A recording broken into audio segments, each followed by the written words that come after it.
Hi everyone, Assalamualaikum. Welcome back to our channel. If you're new to our channel, thanks for clicking on this video and please consider subscribing to our channel. My name is Emily. And my name is Andy. Together we are A&E. Accidents and emergencies. So today we are going to have Korean style braised beef ribs. Okay, so it's Korean style braised beef ribs that I made. And then on this side we have Shin Ramyeon because we haven't had Shin Ramyeon for a very long time. So Andy cooked us Shin Ramyeon with 2 egg yolks. See, we got 2 egg yolks here. He's so proud with the egg yolks. But I didn't put cheese because if M's who if I cook it, I would love cheese. My mom doesn't like ramyeon to cook ramen with cheese, but Andy also doesn't like. But I love to cook Shin ramen with cheese. Not really actually. It's just that a normal instant noodle. I won't put it. But if normally you put it in Shin ramen, it tastes good. But it's just that today that. Perhaps maybe I've forgotten because of the 2 egg yolks that I've been proudly cooked. So here is how it looks like. Share with us in the comment section if when you cook Shin Ramyeon or when you cook any type of ramen, would you put cheese in it? Would you just put your eggs in it? Or you put sausage in it? What kind of toppings that you usually put in your ramen? So I believe actually that like this kind of ramen, right, or any kind of instant noodle, which is actually spicy, like maybe curry, maybe you can put cheese on it.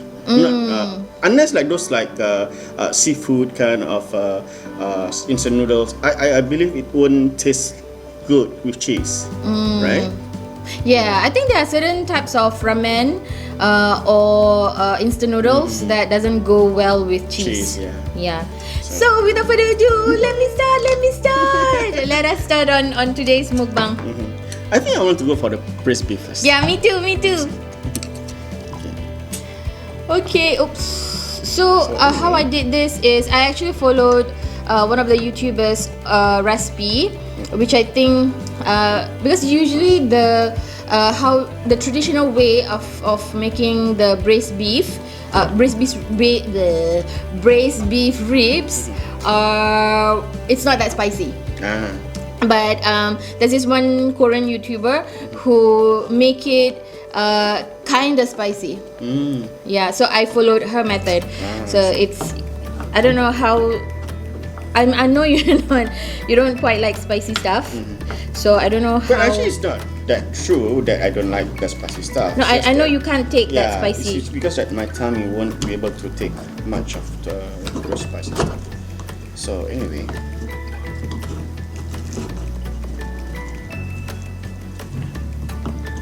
I'm just gonna. I like to put more on the gravy. Finally. Actually, it's very tender, you know. Yeah, let's hydrate it back. Yeah, it's just that it's not okay. Jemput makan semua.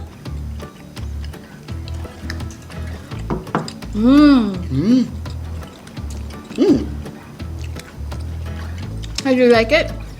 And it has got soy sauce in it, so you can taste the saltiness. And I try to make it a bit more spicier, so you can taste the spiciness. But it's not like samyang kind of spicy, right? Yeah. It's okay. I also put honey. That's why it's because of that. I think you can it's taste a little bit sweet. Yeah. But I like the tenderness. So sometimes when we go somewhere, you have this kind of beef. The tenderness is like really tough that you can even like break your teeth. Yeah, this one it kind of like fell off the bone.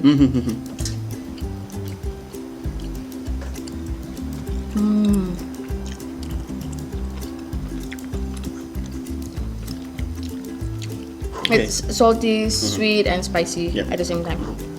I think this goes well. This one goes well with rice.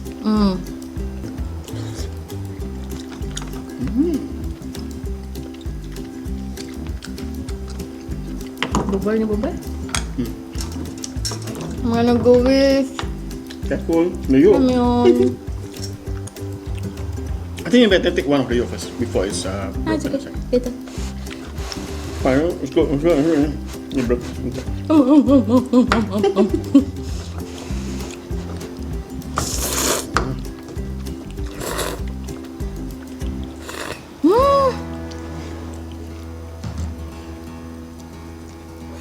So good.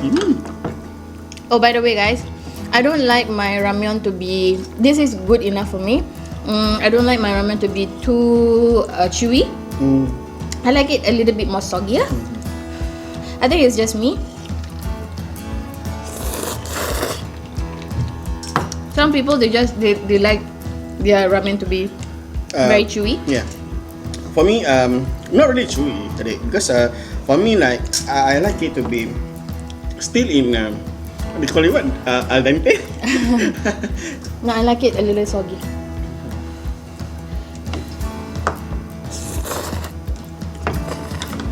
Yes, I think.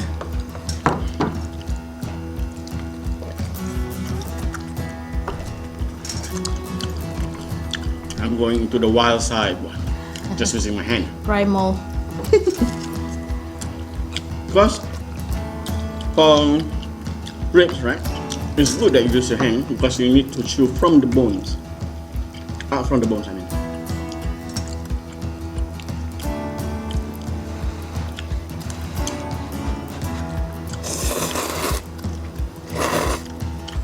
See that? How tender that is?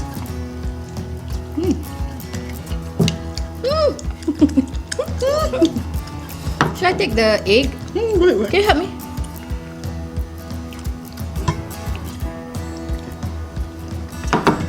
One yolk saved.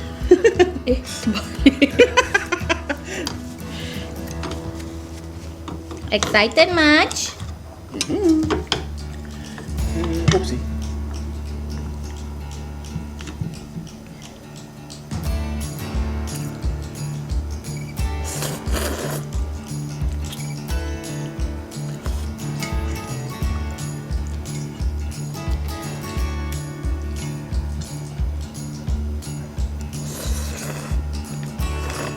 I want to save my yolk also. Is it broken? Is my one broken? No, it's not. If it's broken, you can have mine. It's not. Yay! So, both saved. Okay. So today, everyone, we will be talking about the legendary blood-sucking vampire. No, we're not talking about Twilight series. That's a vegan kind of vampire. And no, we're not talking about the one with the Brad Pitt in it. Do you guys remember that film? Yeah, It's a very old film. it is. If I think you're that's one also. That is what do you call it? What boys is it? Lost remember? Boys. Lost Boys. Yeah. Yeah, so if you are old as us, That's how far we go. We You are will from, remember. I mean, yeah. we're talking about the original daddy of them all, Yep. Mr. Dracula. Yeah. So we'll be talking about how he came about, who created him, why is he created, is he a real human before his transformation, does he really drink blood for real, drink blood? How old is this dude and why is there a book named after him? Oh my god, so many questions! Dracula, the name in itself will send shivers down your spine. So many storybooks, so many stories, tales were spawned from this man. Is he just a legend? Was he just a character from a storybook? So many questions, but we have so little time because we just shove our faces with all this good stuff. Okay, so let's start. Okay, because it's this topic is gonna be super long. So bear with us, guys. So Bram Stoker's Dracula, released in 1897. Was a fictional gothic horror novel by a man or a creature of the same name who attempted to move from Transylvania to England so that he may find new blood and spread the undead curse. The story began with a character called Jonathan Harker. a newly qualified English solicitor who visited Count Dracula at his castle in the Carpathian Mountains on the border of Transylvania, Bukovina, and Moldavia. Okay. He visited Count Dracula to provide legal support for real estate transaction overseen by the Harker employer, Mr. Peter Hawkins of Exeter. Harker was. This is the book. The what is in the book? The Bram Stoker's Dracula book. Okay, so this is what was explained in the book. Harker was initially impressed by Dracula's gracious manners, but soon realizes that he is Dracula's prisoner. Later he encountered with 3 vampire sisters, from whom he is rescued by Dracula. So Dracula actually, it's like what is it? It's like a show. So he released these 3 sister vampires, and then after that he saved Mr. Harker. So just to earn the trust of Mr. Harker. Okay. So Harker soon realized that Dracula himself is also a vampire. Dracula then leaves Transylvania and abandons Harker to the sisters. Harker barely escapes from the castle with his life. Dracula boards a Russian ship called the Demeter. He took with him boxes of Transylvanian soil, which he would need to regain his strength. The ship weighs anchor at Varna and eventually runs aground on the shores of Whitby in northeast England. The captain's log narrates the gradual disappearance of the entire crew until the captain alone remained. Later, Dracula successfully purchased multiple estates under the alias Count de Vale throughout London and devised to distribute the boxes to each of them utilizing transportation services as well as moving them himself. Harker's fiancée, Mina Murray, is staying with her friend Lucy Westenra, who is holidaying with Whitby. Lucy received 3 marriage proposals from Dr. John Seward, Quincy Morris, and Arthur Holmwood. Lucy accepts Holmwood's proposal while turning down Seward's and Morris, but all remain friends. Dracula communicated with Seward's patient, Renfield, an insane man who wishes to consume insects, spiders, birds, rats, to absorb their life force. If you watch the film version of Bram Stoker's Dracula, this scene is at the beginning of the show. Renfield is able to detect Dracula's presence and supplies clues to Dracula. Soon Dracula is indirectly shown to be stalking Lucy. As time passes, she begins to suffer from episodes of sleepwalking and dementia. When Lucy begins to waste away suspiciously, Seward invites his old teacher, Abraham Van Helsing, who immediately determines the true cause of Lucy's condition. He refuses to disclose it, but diagnoses her with acute blood loss. So Van Helsing prescribes numerous blood transfusions to which he, Seward, and Quincy, and Arthur all contribute over time. So they kind of transfuse blood. At this point, they are transfusing blood to Lucy because she is losing a lot of blood already because Dracula visited her almost every night to suck on her blood. Van Helsing also prescribes garlic flowers to be placed throughout her room and garlic blossoms for her to wear. But she continues to waste away, appearing to lose blood every night.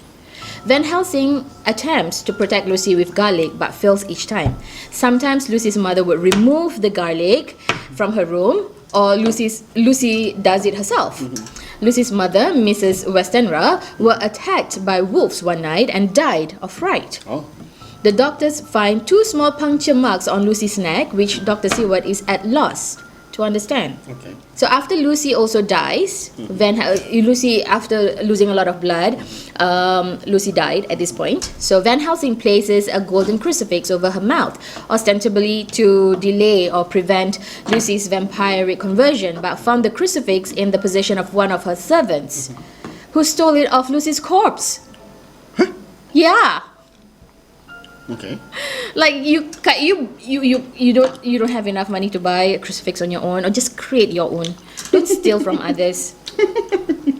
Following Lucy's death and burial, the newspaper report children being stalked in the night by a beautiful lady.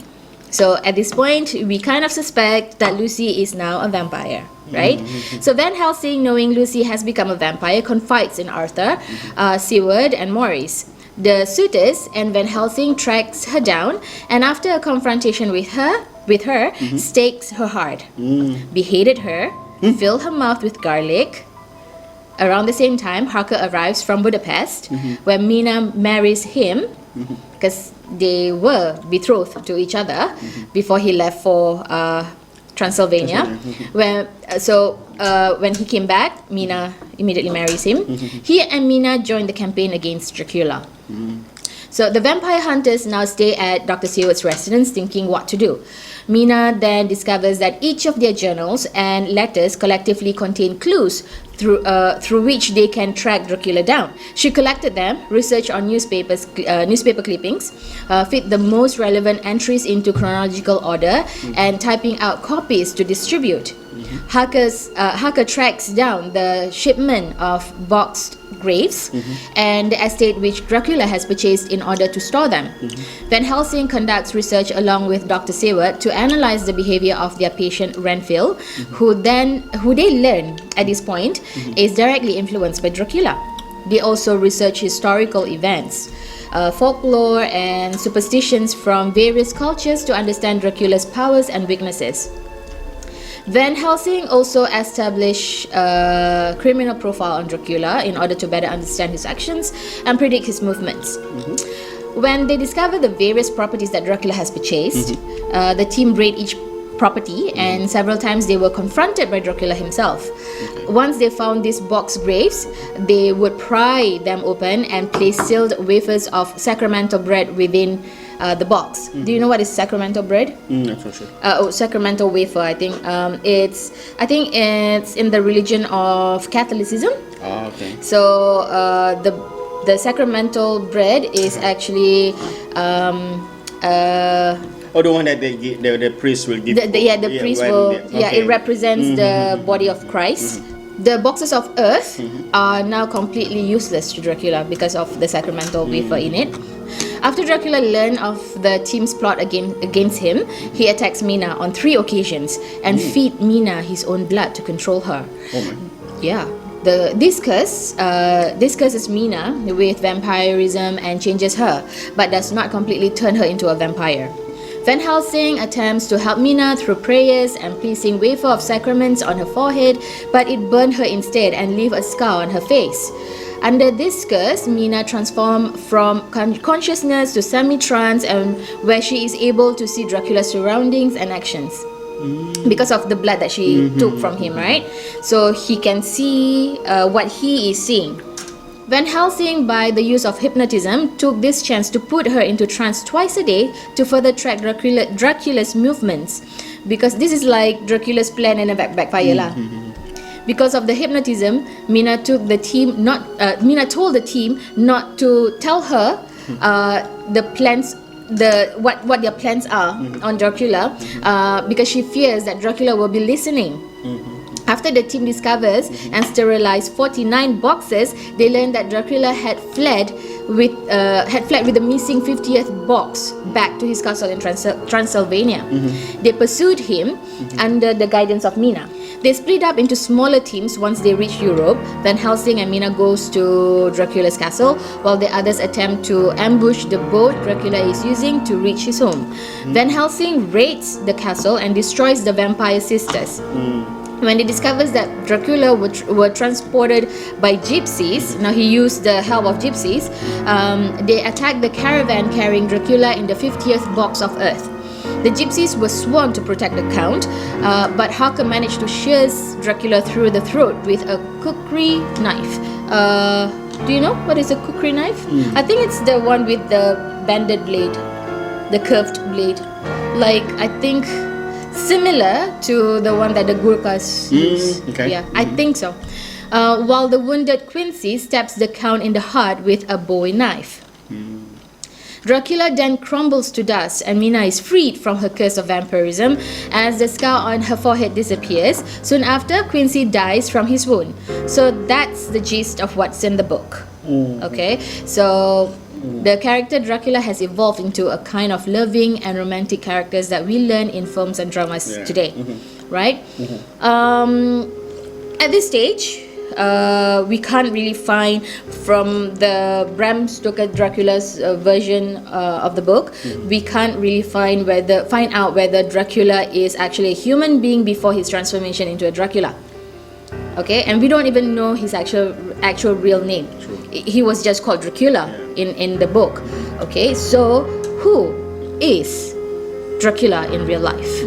So the actual Dracula is born in 1431 by the name Vlad III in what is now Transylvania. Is it? Okay. The center region of modern-day Romania. He is also called Vlad the Impaler, who appears in history.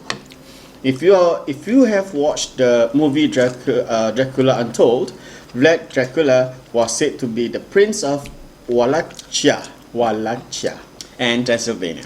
But in actual fact, according to Professor Florin Curta of University of Florida, Vlad III never owned a castle. Oh, Vlad's father. is he not a prince? Because in the movie he was. I mean, maybe it's different from what the movie is, or what it's different from what we know from the movie. Is it? Artistic license. Vlad's father did own a residence in Sighisoara, Transylvania. It is not certain, however, that Vlad was born there. He may have been born in Targovist. It's very difficult to pronounce this name because we're not familiar with we're not familiar with the language. Which was at that time the royal seat of the Principality of Wallachia, where his father was a voivode or a ruler. At 12, Vlad. So his dad is a ruler. Of Wallachia. So at 12, Vlad III and his brother were imprisoned in Turkey. Maybe they got caught or something like. Okay.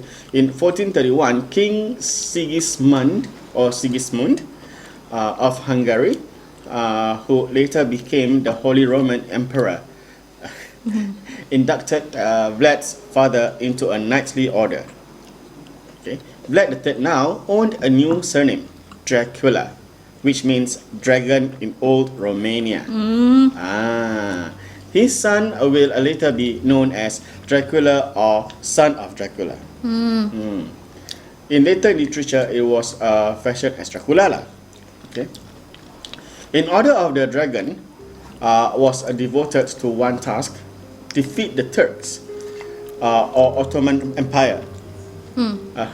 In a Wallachian language, Dracula meant devil. So in the year 1890s, Stoker read a book about Wallachia. However, the book did not mention of Vlad III, but Bram Stoker was struck by the word Dracula, which eventually inspired his novel. So in 1442, Vlad II was called to a diplomatic meeting with Ottoman Sultan Murad II. He had brought his young sons Vlad III and Radu along, but the meeting was actually it's actually a trap lah.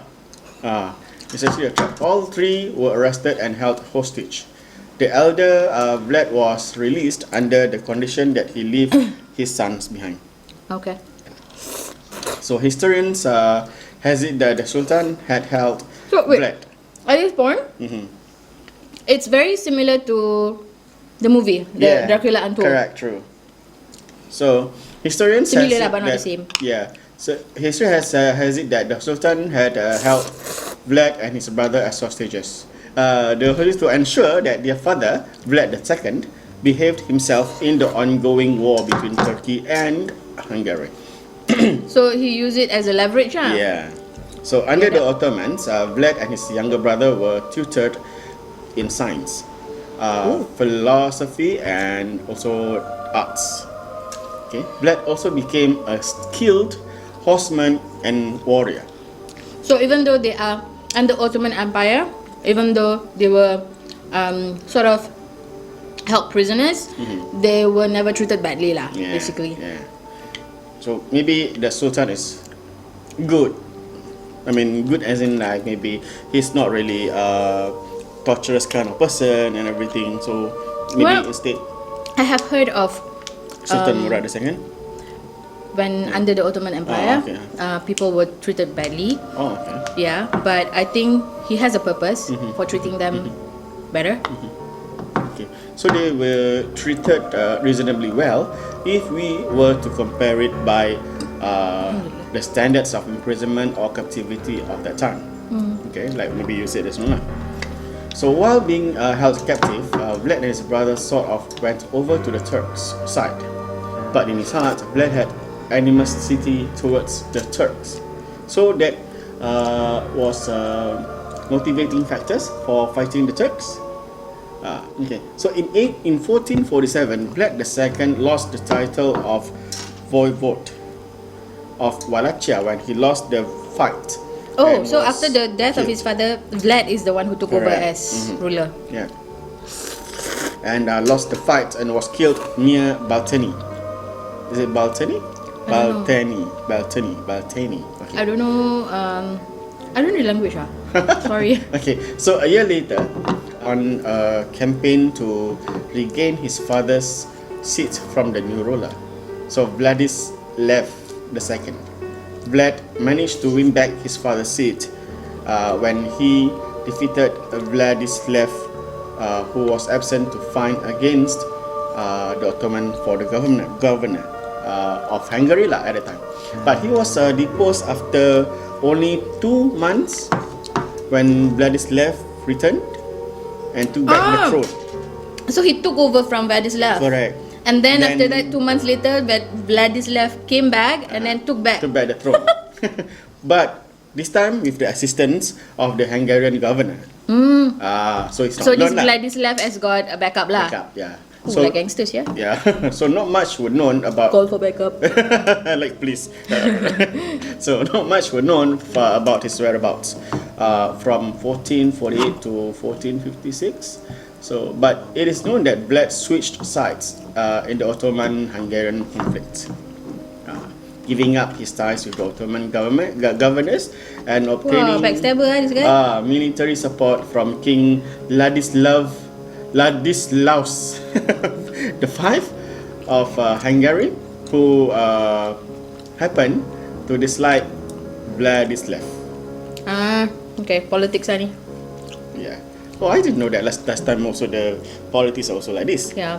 So basically, Vladislav came back with the support of Hungarian, with the support of the Hungarian king, and then after that, now that Vlad came back, more stronger than ever, and then now King Ladislaus is supporting Vlad instead of Vladislav. True. Wow. So I didn't know that also. So many backstabbers. Yeah. I mean, this is like back then in the 1400s. Who would think that people would want to do this, right? Just for become a ruler or something like that. So in 1456, Vlad was proclaimed as the ruler of Wallachia. So he stopped paying annual tributes to the Ottoman Sultan the moment he became the ruler, because he wanted to. So according to legends that circulated after his death, Vlad would invite hundreds of boyars or noblemen to a banquet, and knowing that he would be challenged, stabbed these guests and impaled their still twitching bodies on spikes. Ew! Yeah. Yeah. I mean, during that time, this thing's really... Yeah, I mean, like, I like to watch period dramas, and I don't support noble. I don't really quite like noblemans back then because they are rubbish. And then imagine you go to a party or you go to a ball, right? It's invited by the ruler somewhere, and then after that, when you are there, kena impale. Kena impale. So Vlad is also said to have impaled dozens of Saxon merchants in Kronstadt, which present day is Brasov, Romania. I think part of Romania. I'm not too sure if I pronounce it correctly. I don't even know where's that. Yeah. So who were once allied with the boyars or the noblemen. So when Sultan Mehmed II invaded Wallachia in 1462, he found the bodies of Ottoman prisoners of war that Vlad had taken. So which all be impaled. So This guy just like to impale people. Jojo. So the only reason he is a positive character in Romania is because he is reputed to have been just even though fierce and harsh ruler. Okay. So Vlad was eventually defeated by Sultan Mehmed II, who is much more powerful back then. So he was imprisoned for a number of years during his exile. Vlad's younger brother, Radu, who sided with the Ottomans during the war, took over governance of Wallachia, but after Radu's death in 1475, local boyars wanted Vlad to return. He asked for Vlad to come back lah. So Vlad is pretty popular lah. So he successfully took back his throne one last time in 1476. 3 times already, guys. Right, 3 times, right? Yeah, but this triumph was short-lived. Later that year, while marching to yet another battle with the Ottomans, Vlad and a small vanguard of soldiers were ambushed. Ooh. And Vlad was impaled. He wasn't. I don't think he was impaled. He just like to impale people. So I want to put it as impaled back to him. He impale people, but it doesn't mean that people likes to impale him. So is Dracula that Stoker read about the same person as Vlad the Dracula? Dracula. I don't know. Maybe Stoker's actually he got inspired lah. Maybe Could by be. the name. Yeah. And probably he has read about how insane this person is, right? So he kind of like altered the character in his mind and then voila. So according to historians who have studied the link between Stoker's vampire accounts and Vlad III, other than that, having the same name, the two Draculas don't really have much in common. Yeah. So Dracula is purely a fictional creation by Stoker, who named his infamous character after a real person who happened to have a taste of blood, which is known Vlad the Impaler. So the morbid nickname is a testament for the Wallachia prince's favorite way of dispensing with his enemies. So, okay, that's all we have for this week, guys. Yeah, so basically, Dracula, there is such a person. Yeah. Right? So there is such a person long time ago, 1400 in year of 1400s. There is a guy called Vlad III. He exists. The reason why he is called Dracula is because of his dad and his position. And then I think Bram Stoker's actually read about him, possibly that he stumbled upon manuscripts about Vlad III, and then he got inspired because of his violent ways of killing people. He got inspired from that and created his version of Dracula. Because it was never told in his books of how Dracula come about, okay, so now we know that it's all fictional, guys. So don't be scared of Draculas, okay? Because they are fictional. It's just the understanding of how or what happened back then in the 1400s, that's all. Yeah. So Stormbroker just took that idea. Stormbroker. Stormbroker lah pula. Bram Stoker. Bram Stoker. Abang Stoker kan binanas. Okay, sorry. Bram Stoker, guys. Bram Stoker took the idea from that.